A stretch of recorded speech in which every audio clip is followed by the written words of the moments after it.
And now we looked at a little bit of J.C. Wagner in our last show, but when we decided there was so much good stuff, we wanted to do a little more on J.C. Wagner, right, Alex? Yeah, there's so much good J.C. Wagner magic that it seems like it would be a shame to just leave the rest of it just to the imagination, because being able to see him do these classic effects the way he does in a bar, it's inspiring. And I think that for me, at least, it opened up a door. I mentioned it last time, that it opened up a door for basically a way that I could see my way into magic, because he was sort of a low-key guy, and I wasn't in the beginning. It wasn't about performing. I was really fascinated with methods and wanted to have a couple things to impress friends and do things at parties. When I first got into magic, what JC had, that was the style that fit my personality enough that I found my way into magic and then was able to go beyond that. But it was the way in. His stuff was accessible. And with Ethan Ross here, you just know there's going to be some beautiful commercial card magic you can learn here. Beautiful stuff. That's right. That's right. All right. So shall we take a look at our first clip? This is, what I have down. You've picked out some good stuff for us, Alex. But let's look at Backfire first as a J.C. Wagner classic. Backfire. All right, let's check it out. Let me go full screen, full spectrum. Here we go. And I'm going to get it right here in a second. Here we are. Nice. Let me know if you can see that. Yeah. We've made it. We're good for you. This is kind of a fun one here. Uses the queens for this particular trick. Okay. The ladies. All right. There they happen to be right there. They go down just like so. And also I'm going to utilize some in different cards. 12 to be exact. That's 3, 4, 5, 6, 7, 8, 9, here we go, 10, 11, 12. 12 in different cards. All red. We'll set these over here for the time being. They go here. So the trick really is going to be with the queens, right? And I want you to watch real closely, because I'm going to lay the queens out here for you in a row, like so. And we also place 3 in different cards on the backs of our queens. Just like so. 3 here, and of course 3 more go here. Now the object is to get all of the queens to pass over and join this queen here, hopefully. So this is the first one to go. Watch closely. Remember, 4 cards in the packet to begin with. And we bring the hand over assuming the palm position, which we might have heard a time or two, but just for that second, long enough to where the queen becomes invisible enough. That was pretty slick, wasn't it? Leaves you now just 3 cards in this particular case. And how slick is that? Yeah. I'm going to do that again because I missed it too. Watch again. We'll use this one here, watch. 4 cards again. This is called the flat table palm. Don't spread the fingers because naturally that's a dead tip off. Keep the hand as flat as possible.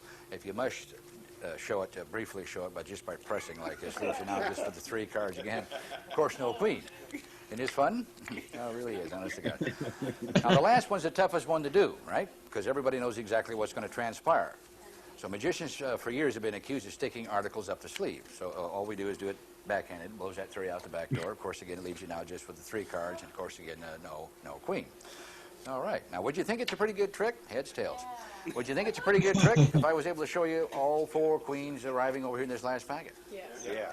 Well, I think it would be 2. That's 1. Let's see if we got it. That's 2. And, of course, that's 3. And, of course, that's 4.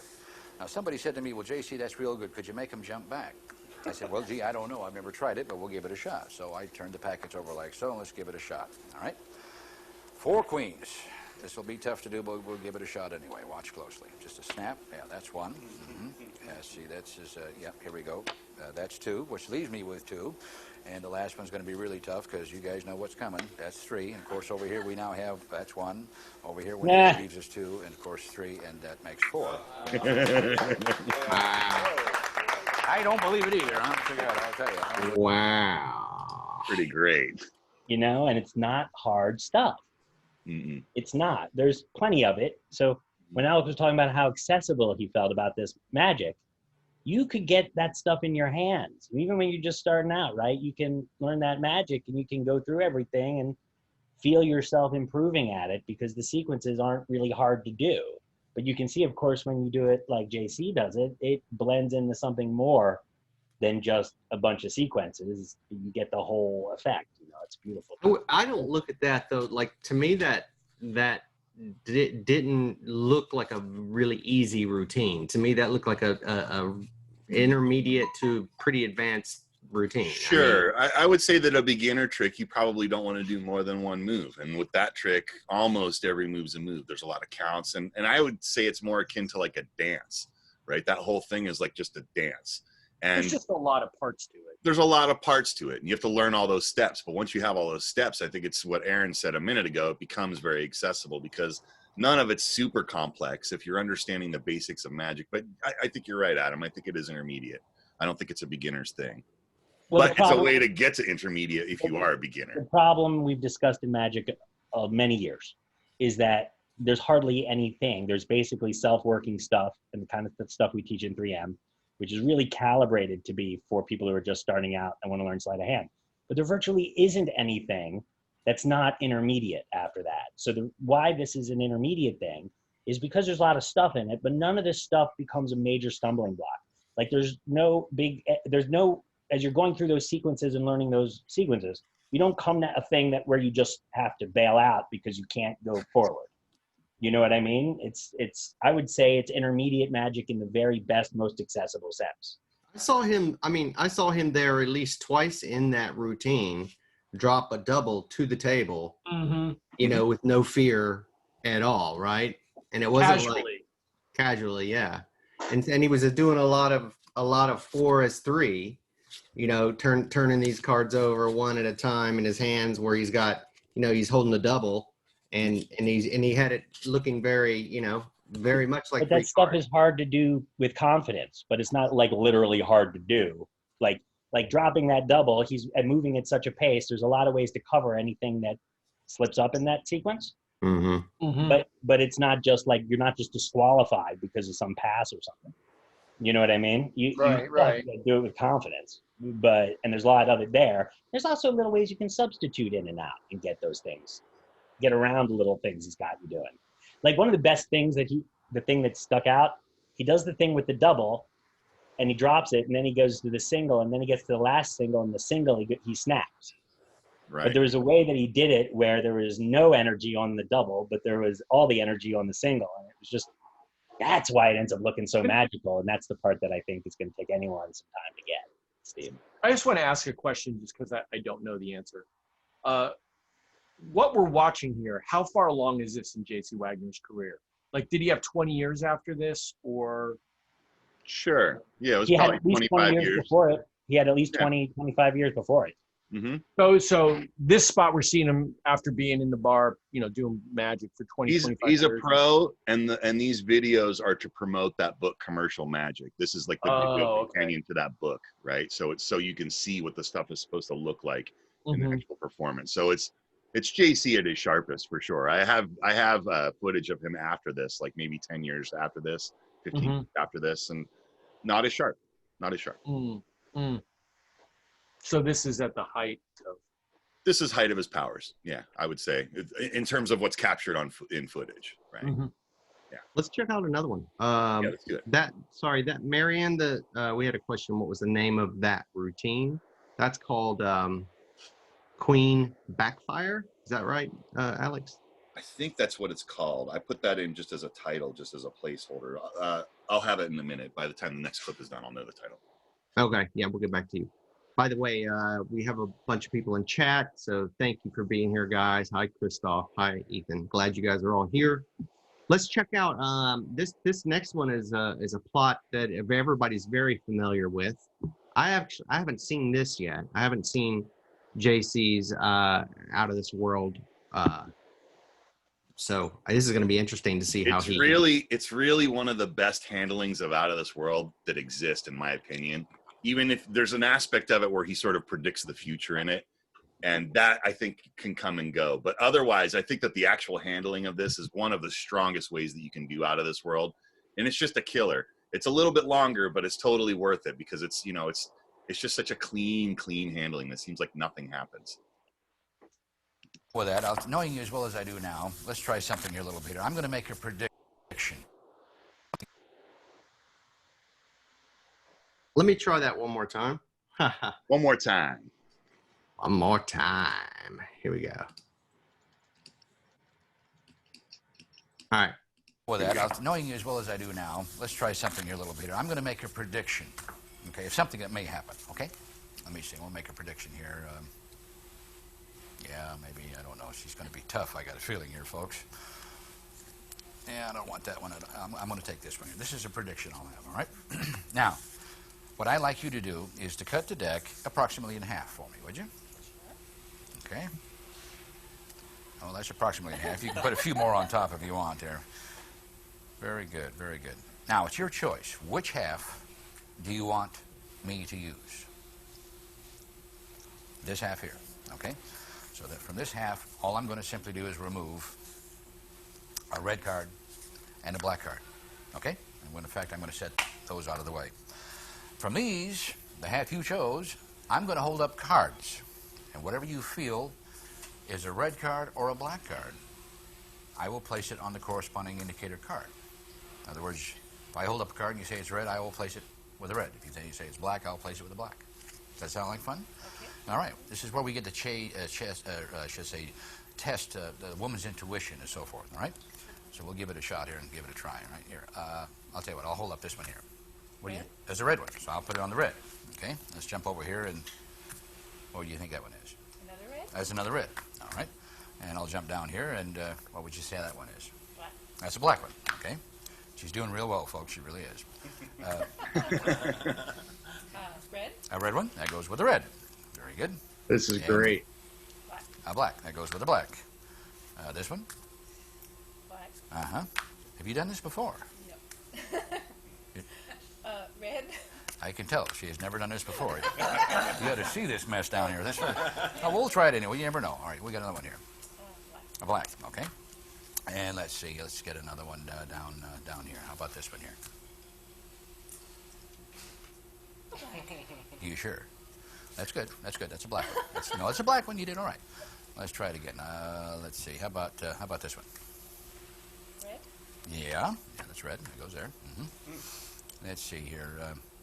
I'll try this one right on top. Another red? You're going to miss a few. Well, you don't get them all right, but you're going to miss one. I'll tell you what. You're doing really well here. You really are, honest to gosh. I'll tell you what I'm going to do. I'm going to switch this around here. I'm going to put black here, okay? And in this case, we'll put red here, all right? So that you won't be confused, I'll square these up and we'll just do this here. Now, sometimes they think if I'm doing this, I might be controlling it. But I wouldn't cheat, would I? You guys have seen me before, I can tell. So I tell you what, I want you to take these cards, Linda, all right? I want you to mix them up so that you don't even know the colors. I couldn't possibly know the colors of the cards and so forth, all right? Just cut them or shuffle them, whatever, okay? Oh, no, not that way. No. Face down. Yeah, face down. Yeah, if you see them, it's cheating. That's okay. All right, are you satisfied? Almost went south there, huh? Very good. Now, I'm going to let you hold the cards. You're going to do the dealing, all right? So there's no confusion. I'll square these up like this. What I'd like you to do is to deal what you think is a red card here and what you think is a black card here. It's going to be your choice. You deal them face down, because if you do it face up, then it won't mean a thing. Okay? You deal it face down now. Okay. Black over there. Okay, good. That's good. Red over here. Mm-hmm. All the way through the... Yeah, you're going to deal all the way through. But you're fine, no problem. Yeah.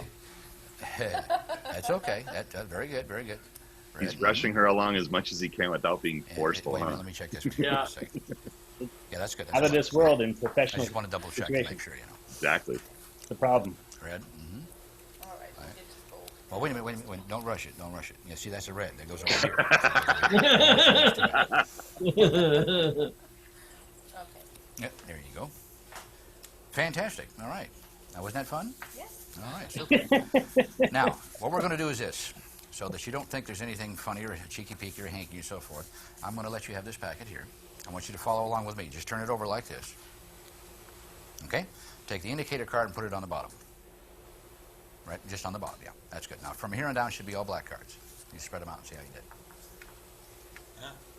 Well, it's not bad. You missed one over here. Let me see. Well, you got these all right, though. Well, that's good. Take the indicator card, put it on the bottom. Now, these should be all red. Oh, you missed one here, too. Oh, you missed one over there, too? That's okay. That's okay. Look, let me see here. You missed a total of what? 3? 1, 2, 3 misses out of approximately half the the cards, which isn't bad. It's not bad at all. Would you remember I put a prediction here? Before we start, I thought she might have problems with this particular experiment, but she did pretty good separating the reds from the blacks. But I also put a prediction here. You have 1, 2, 3 misses. That's exactly what my prediction is. It's 3.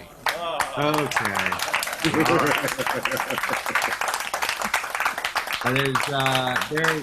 There is layers on layers. That's like kind of like watching what's the movie where it's the dream within a dream within a dream? Yeah. Like Kaiser Soze or Inception? Inception. Yeah. Inception. Yeah. Except at the end of this, you knew it happened. Yeah. Right. Yeah, you knew what happened here. But there's so many layers of smoke that you can't backtrack and find out how you got to the end. No, really and that handling where he hands it to the spectator and to let them follow along. I've never seen that before. The way that trick starts, like this classic where you're controlling the ones that you're pulling out and laying down. I mean, that is the approach to that trick that I learned from my mentor, and the way that I've always performed it is in that manner. Because you could do it with a shuffled deck, you could do it with an impromptu deck. But there was more going on here. He's got so many layers added in there. Is that sort of like a J.C. Wagner invention? Is that his original? I think what it is it's the core of it is U.F. Grant's out of this world routine, and then J.C. added some of all those layers of smoke that you're talking about that makes it feel like a dream within a dream. That's the what wrong cards and the wrong cards is his in the prediction. Yeah. But that handling of the indicator cards and the way you have the spectator deal at the end, that's U.F. Grant's core routine. That really is sort of a bulletproof thing, but I think what you say is totally true. That extra layer on top of it, it just makes everything just sort of blend into a dream. There's no way to know how anything happened at any point. It's really a solid version of that trick. Well, you know what kind of shocks me too is that Aaron, how do you feel about this trick in the real world? Like doing this trick out for people? Well, I feel like there are times, we talked yesterday about how JC was really running the social bar, and that when you have, I think tricks like David Williamson's Aunt Mary's Terrible Secret, I think there are tricks that take a good long while, and it's totally cool because everyone's hanging out enjoying the game of watching the magic. And I think that's beautiful, one of those beautiful things about bar magic. I think lots of times magic is a little bit more, has to have a little more pacing. And I think for starters, having a version of this trick where you're bringing it down to 10 or 20 cards is a helpful concept that I think matters in this trick. Because I think Out of This World is one of the strongest tricks in the world, but it's in one of those categories when we talk about beginner magic versus intermediate magic or whatever that means. A lot of the tricks that are like super easy to do and beginner easy to do, well, they're also a little bit more challenging once you put yourself in professional tempo situations.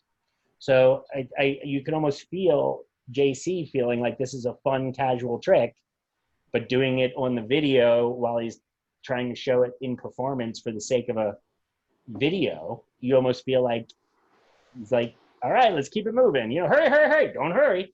And like he doesn't have to, half of that isn't there when he really does it.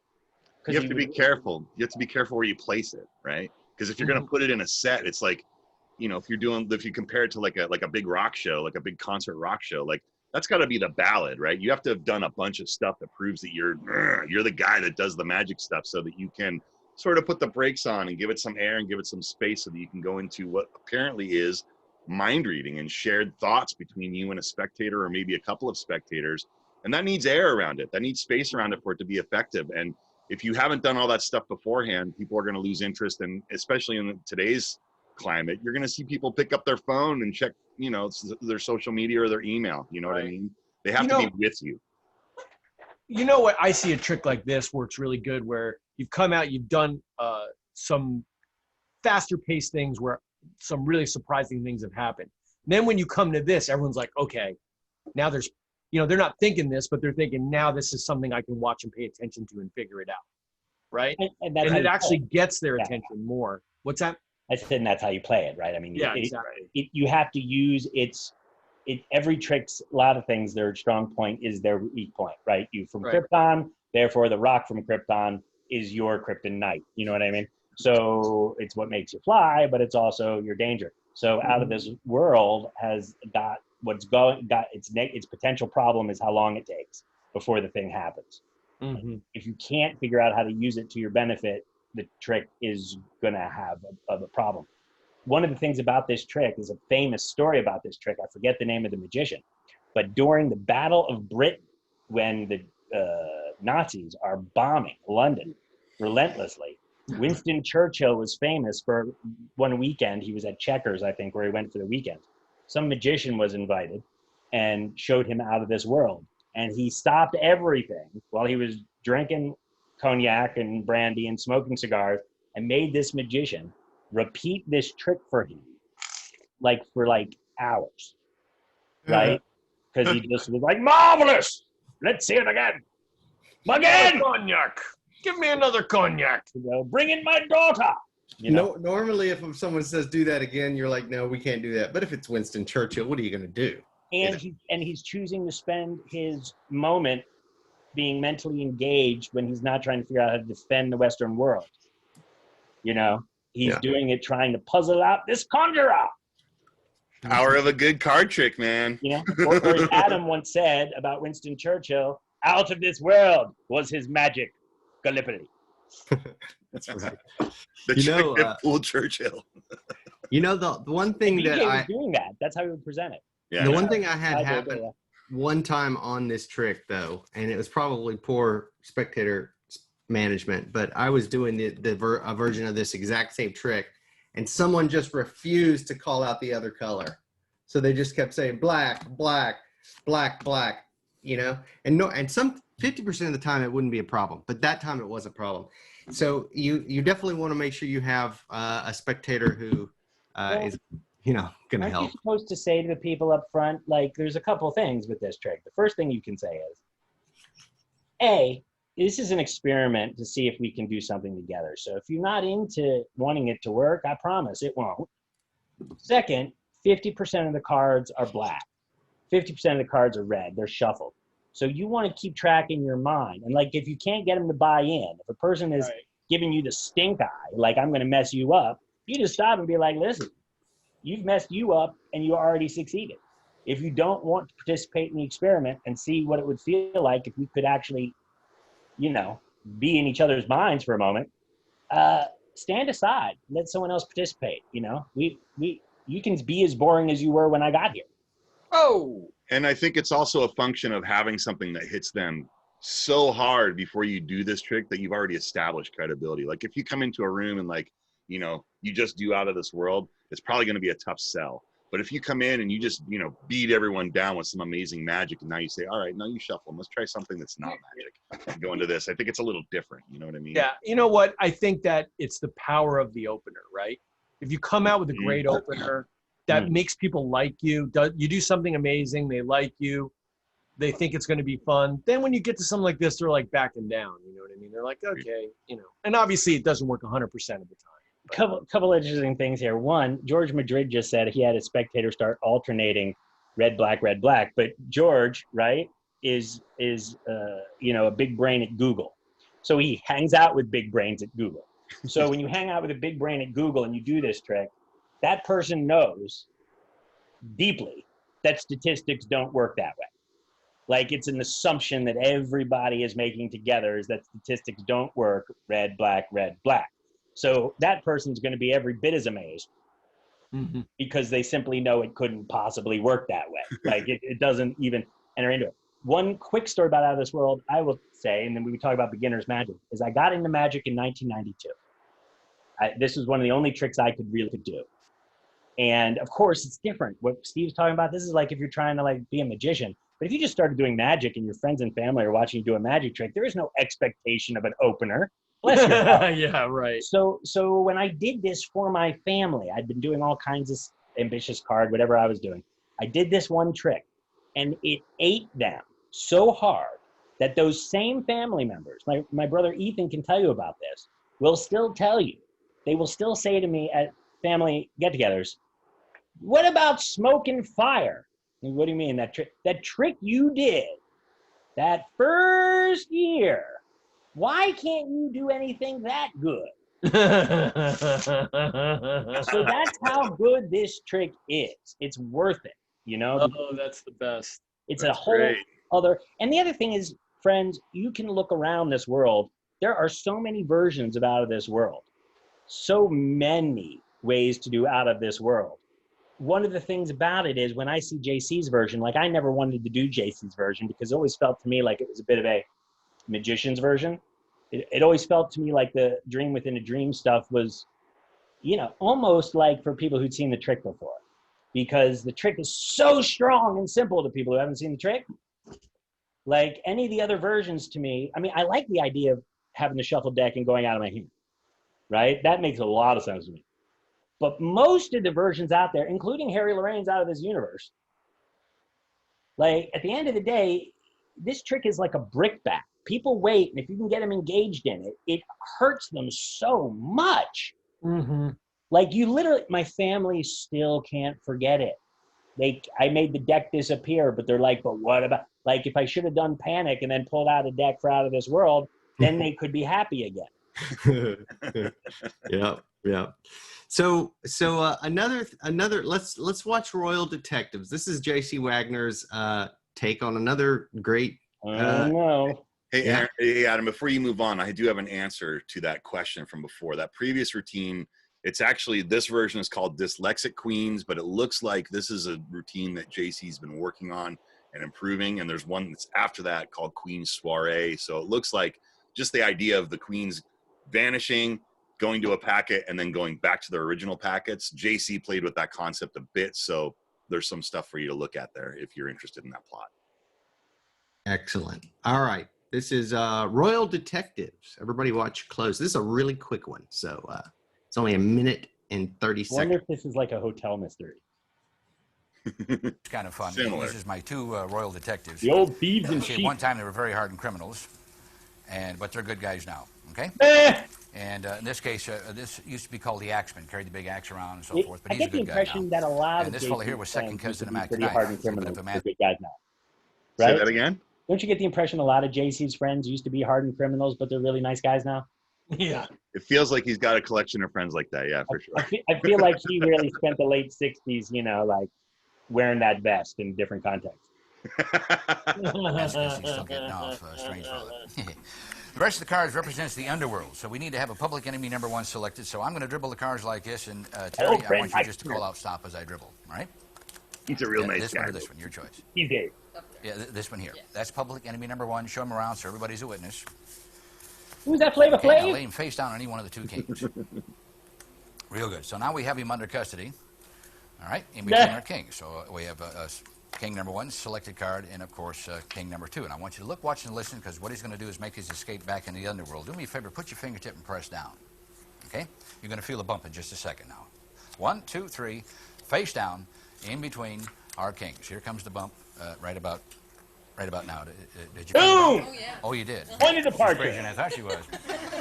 Lift your finger, Terry. Lift your finger. Nice Yeah, it bump. sticks out like a sore thumb right there, the old 5 of clubs. Yeah. Now, you know, I had a fella here that came in here the other night. He said, well, JC, if he doesn't turn face up, what do you do? I said, well, you don't have anything to worry about. They have what they call undercover agents. And, of course, you know, crime doesn't pay, and he wouldn't got very far. It's one of those things. That's a great, Hey, y'all. That's a great trick. Huh? that's Yeah. a great trick. I'm thinking I got to learn that one. That's It's a point good of departure, man. Like, Yeah. don't you love the way that JC says underworld? Like, he doesn't say criminal underworld.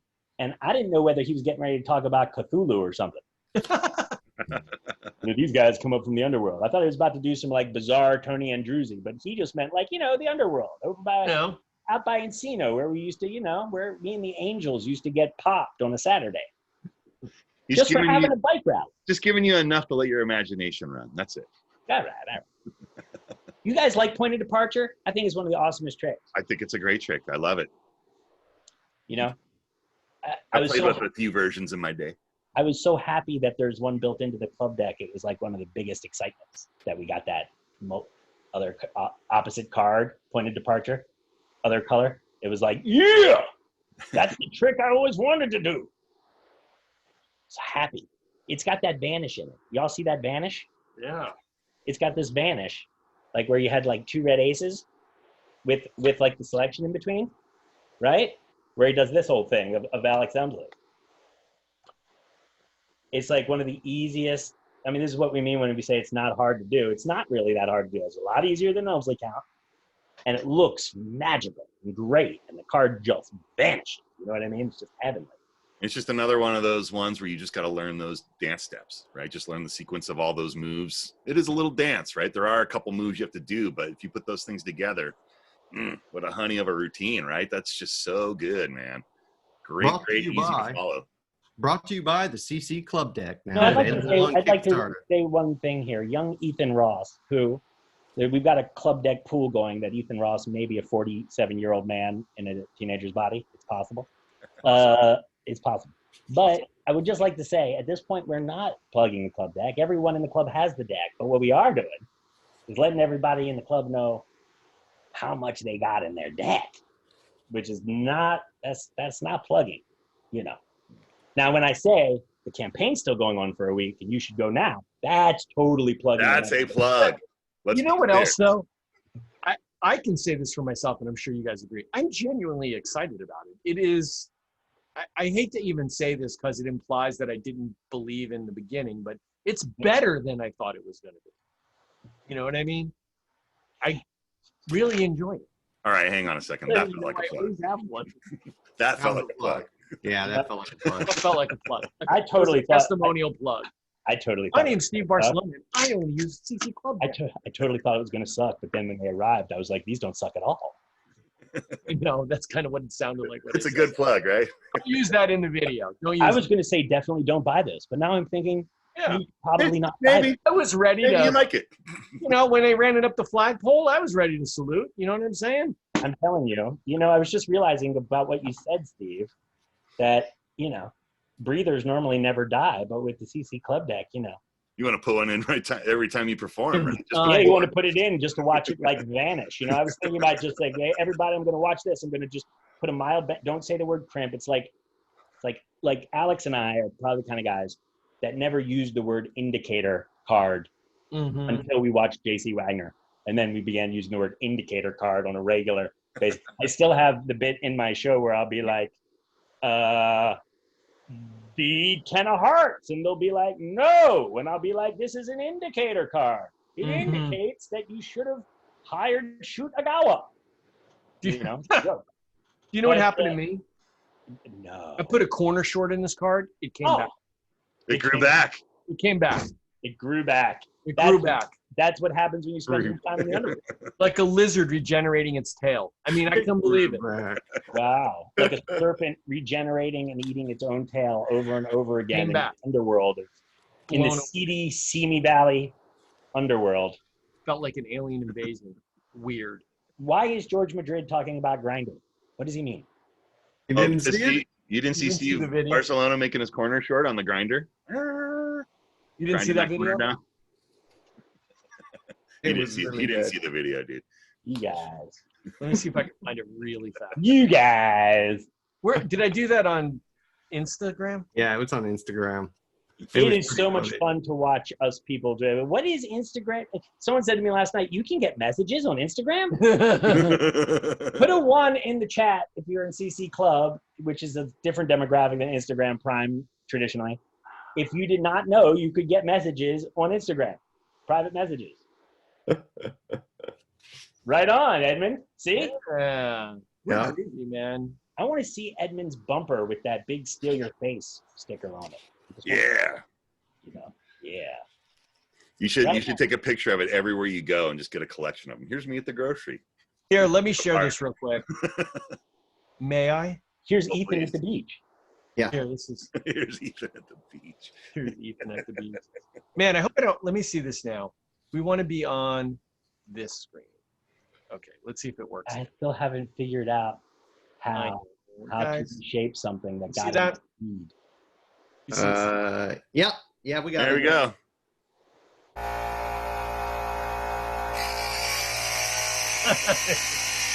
Wow, those cards are powerful. It's so funny. I think it's funny as hell. That's like literally a funkin' card. Yeah. And then it grew back. And then it grows back. My God, that is made out of some adamantium. Unobtainium. Like, do you realize that if Ricky Jay were still here, remember Ricky Jay used to do cards as weapons and he used to penetrate the outer pachydermis hide of a watermelon from across the stage.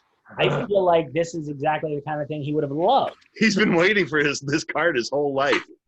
Too bad. It's so exciting. That is so exciting. Like, I wonder if Ricky Jay asked for a casket made out of premium B crushed stock. It's possible. Could happen.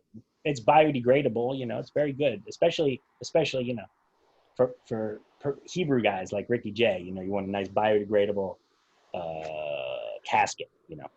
We have a friend, Adam and I, who's in the mortuary business. And apparently, we were using the word coffin, and he was a little offended because, you know, when I'm thinking of coffin, that's like what they put Morgan Freeman in The Unforgiven. You know, the modern thing is a casket, you know, but a coffin is like very. No, you guys put it to me when I said coffin. I said something like, "Oh, so he's in the coffin business." You both went, "No. A coffin is shaped like a diamond. A casket is what you're talking about." Yeah, 5 points. It has 5 sides. The coffin is good if you're going to be getting up every night to take a stroll in search of human flesh in the underworld, or if, you know, they have to build one for you to spec down at the old general store in Deadwood Gulch. So the coffin is not a thing that's used anymore. The coffin like went out like in the 1800s, right? No, it's like the hinged box that you're talking about is a casket, you know, and it's a major improvement. When did the casket become prevalent is my question. I assume it was sometime after the death of the Old West, where coffins were prominently featured, if only because they look groovy. I don't know. Somebody should look it up. Somebody Wikipedia that and let us know. Let's watch one more. One more trick. One more trick. This next trick might be a little politically incorrect, and I apologize. But this is it is, but it's one of those ones where he's the butt of the joke. All right. Buddha. Just know that we don't mean to offend you. If this offends you, if this offends you, you can rest assured I'm also offended. All right, just like this bow-legged woman and her knock-kneed man. Here we go. I'm afraid. One more here I'm going to show you, which is kind of fun. This is have you ever seen a marked deck before? Oh, you know what a marked deck is. That's John. The backs and so forth. This is my Polish marked deck. I'm so proud of it. I mark it so I don't get it confused with the rest of them. It says Polish marked deck. Because I'm Polish. Man. You know, I have to really do this. Anyway, this is what happens. Look, very simply this. A marked deck of cards is naturally, you can always see the faces and so forth. It has nothing to do with it. In fact, when you shuffle the cards this way, you'll notice the faces change, but the backs don't. Curious phenomenon. I'm still working on it. Faces will change, and the backs don't. One of these days, I'll figure it out. But we need to have a card selected. All right. So what I'm going to do is this. Lee, I'll shuffle the cards. You say stop. Stop. All right. I want you to look at this card and show it around if you like. Let them all see what it is. Okay. You won't forget that card, right? No. I'm going to take your card. I promise I won't look at the markings in the back because that would be rather obvious if I did. So we give them a cut like so. That's one. And Linda, I'll shuffle again. You say stop. Stop. That's very good. I want you to look at your card. Show it around to your right. Let them all see what it is. Okay. Good card. All right. And we'll set yours back in the pack like that's a good one, too. Okay. Now, the object naturally is to relocate those cards, right? And the way the Poles devised this was very similar to what I did before you. This is the Polish slop shuffle, face up and face down. All right. So we give the cards a little shuffle, first of all, like this, which naturally leaves some of the cards are up, and, of course, some of the cards are down, right? So in this case, what I'm going to do is give them a second shuffle, because you got to do at least 2 shuffles in this particular effect, all right? So in this case, gosh, where am I at here? All right, here we go. No problem. I'm Polish. I can get away with it. Second shuffle's rather tight. Perils of natural break life, y'all. Once you get it in there and give it a cut like so, it still gives you some of the cards are up, and some of the cards are down, and some of the cards are up. But all you have to do is press the button. It straightens all the cards out so they face the same way, just like so. Oh, I missed one here. Excuse me. Oh, and another one here. Yeah, I think that's yours, and I think that's yours. Did I get your card? That's your card, sir? Yes, and that's your card? Yeah, we got it. So So wait for it. now, I told you these cards were marked, didn't I? I wasn't lying to you. They really are. See, these cards here are marked a little bit differently than these, as you can see. The difference in the cards, markings, and so forth. But you guys can check those markings out, make sure they're okay, and so forth. It's all right. Yeah, you notice the marking here. What's that say? 6 of diamonds. Yeah, really, that's the 9 of clubs. See, it's a Polish marking system. You check them out. Hope you folks enjoyed that magic. And thanks for coming to the bar. Hey, all right. It's pretty innocuous. Yeah. Wasn't but that man, you saw that out of all the stuff we watched with JC, like that got the biggest reaction. That color change got the biggest reaction. Like when you end like that, I mean, when you're like boom, boom, and the deck is red, it doesn't get any stronger than that, man. He's old school. He believed in doing a lot of magic before busting out the old color changing deck, And then he'd bust out the rabbits and go, man, I do all the work. I can load it under a glass, and then the rabbits. That's the thing they're talking about. Yeah. You just got to understand how it really plays, man. That's just how it is. That's how it is. That's how it goes. So that if you learned anything today, know that you need to get yourself some rabbits. Yeah, really. Yeah. Yeah. Good point.